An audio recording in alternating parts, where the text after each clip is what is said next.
Ladies and gentlemen, for a session sponsored by Accenture, please welcome Global Chief Information Officer IHG, Laura Miller, and Managing Director AAPAC, Travel Industry Leader Mike Tansey, in discussion with SkiftX editor Paul Brady. Oh, can I? I swear we rehearsed this. Left and right's too difficult for me. Thank you both for being here and talking to us about one of these incredible, I think, trends coming out of this region, which is the transformation of the global payments landscape. Mike, let's dive right in. Can you give us a sort of 30,000 foot, or I should say 10,000 meter view of the trends you're seeing impact the travel industry out of this region? Yeah, sure, Paul. I think the predominant trend that we actually see at the moment is that around personalization, as consumers are driving for those hyper-relevant experiences. And certainly the travel operators are seeing that as a way to gain greater control of their consumers and of their own product. APAC continues also to be a hotbed of innovation, whether that be the use of applied intelligence for Japan Airlines and their check-in experience, or the loyalty blockchain solutions you see at Asia Miles and also at Singapore Airlines. Mm-hmm. I think many of the folks in our audience are going to have great familiarity with mobile payments and the sort of surge of those. But can you give us some context and maybe some numbers illustrating just how big mobile payments have gotten, particularly in parts of Asia? Sure. I mean, there's no question that the growth of mobile payment and e-wallet is greatest in China.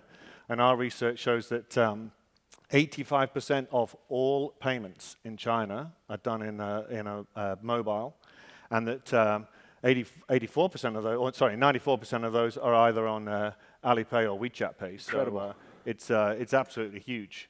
But of course, it's not just a local China market. As Rafat mentioned in his opening address, there are 200 million outbound Chinese travelers. So it's a big challenge, not just for APAC, but the rest of the world. And the majority of these 200 million Chinese travelers don't have a traditional credit card. Right, so you kind of have to be there or miss out, right? Sure, absolutely. Laura, that's kind of, I think where we're headed with this is hearing a bit about the challenge you face with these outbound travelers. But first I want to ask, you had a bit of a background in mobile payments before coming to IHG, is that right? I do. So I've been with IHG 6 years now, and before that, I was with First Data, so global payment processing company, and we saw how different emerging markets adapted to this technology. And it was really interesting to see, especially, 10 years ago, watching the changes in Africa and how people were working far away from where their families were, and they had to figure out how to move money without the traditional banking system. Mm-hmm. So, I mean, to see the advances that happened there 10 years ago is really amazing, and now what we're seeing in China is phenomenal. We talked a little bit before about this idea of leapfrogging, and I'd love to hear more about that, this idea of skipping generations of technology. What's going on there? Yeah, well, I think when we first talked, I made a joke about this. My mother still writes a check. So how many people still write a check in the room, right? I mean, most millennials don't even know what a check is. And the beauty of being in these emerging countries, and we see it in India and China and places where the infrastructure wasn't there, they had to leapfrog and they had to go beyond that. And so they really, with the evolution of the mobile phone, they went straight digital. Right. Well, tell us a bit then about, IHG obviously has hundreds of hotels in Asia alone and many more elsewhere. We know that consumers are using Alipay and WeChat Pay, but you faced a challenge reaching some of those customers or letting them pay the ways that they wanted to. Walk us through the situation that IHG confronted. Sure. So in the 80s, we actually started building hotels in China, and initially the focus was on the global traveler, so inbound into China. And now our shift, with more than 400 hotels in China and almost as many in the pipeline, we've had to really focus on the Chinese national and the in-country traveler. And so with that, we've evolved and expanded into leveraging Alipay and WeChat Pay. So for inbound consumers for in-country consumers, where we'll eventually end up going is then how do they transition to using those payment technologies outbound? Right, and being able to process those payments, accept those technologies. Exactly. And that's the complicated part then when you go outbound. Right, and that, I guess, is where you kind of stopped and said, wait a minute, we need to figure out a way to do this. Exactly. So what happened there, and what were you looking for, in a sort of partner to make that happen? Yeah, well, we, as a global company, we obviously have to have a partner who can help us globally. We're in just about every single region around the world. And so we were looking for partners that could not just help us within China, but also then help us connect the ecosystems in other places of the world.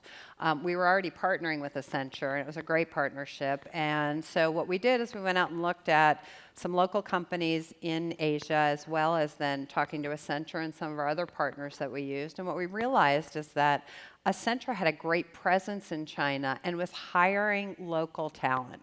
And that local talent really knew how to leverage the technology. So using a partnership that we already had in place and then partnering with the local talent, it just worked out really great. Right.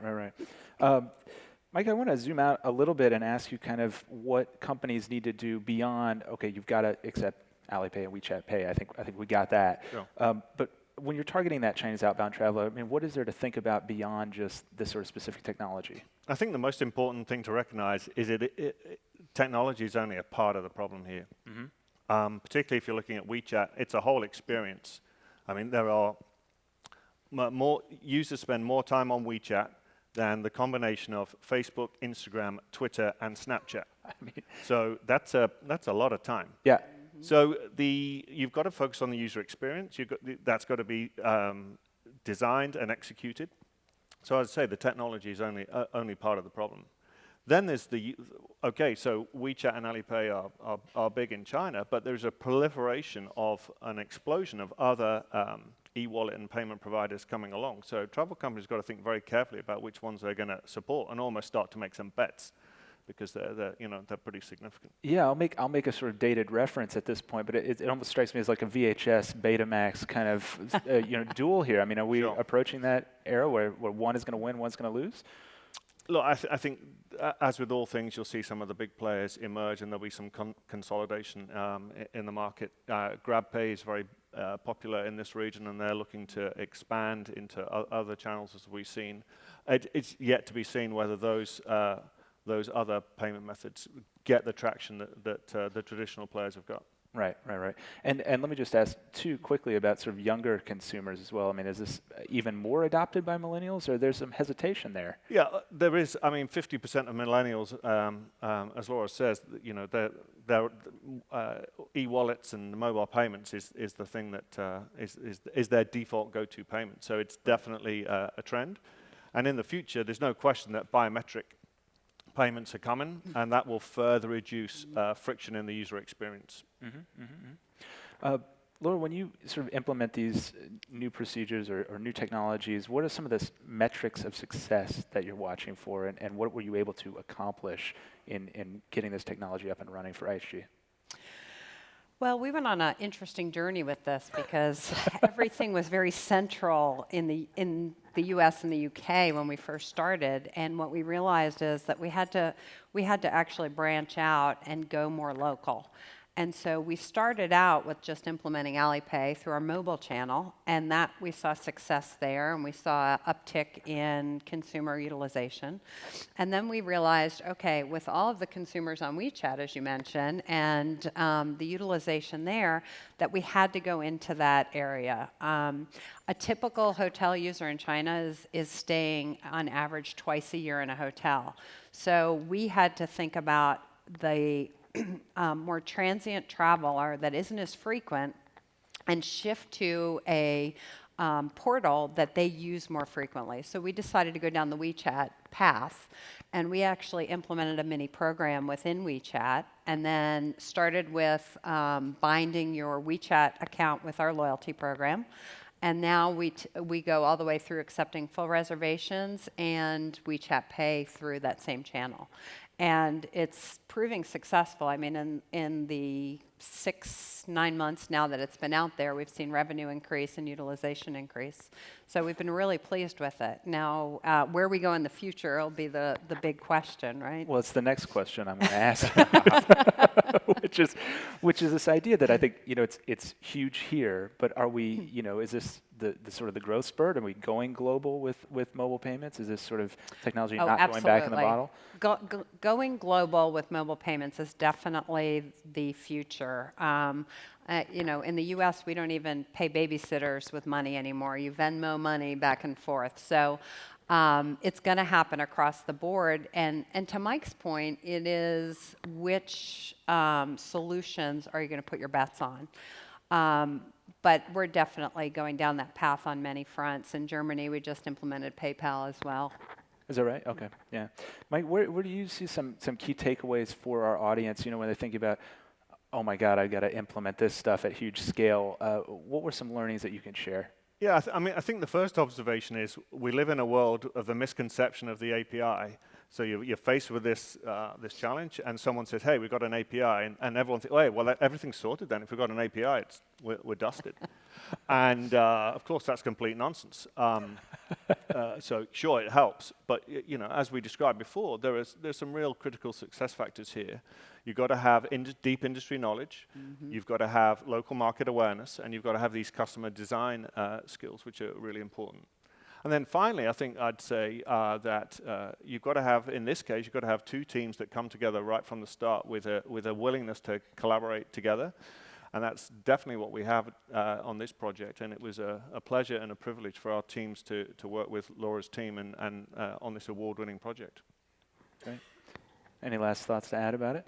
No, I agree with Mike. It was a huge success, and we couldn't have done it without the team, Accenture team in China to help us. Thank you both so much for the insights. Great. Thank you.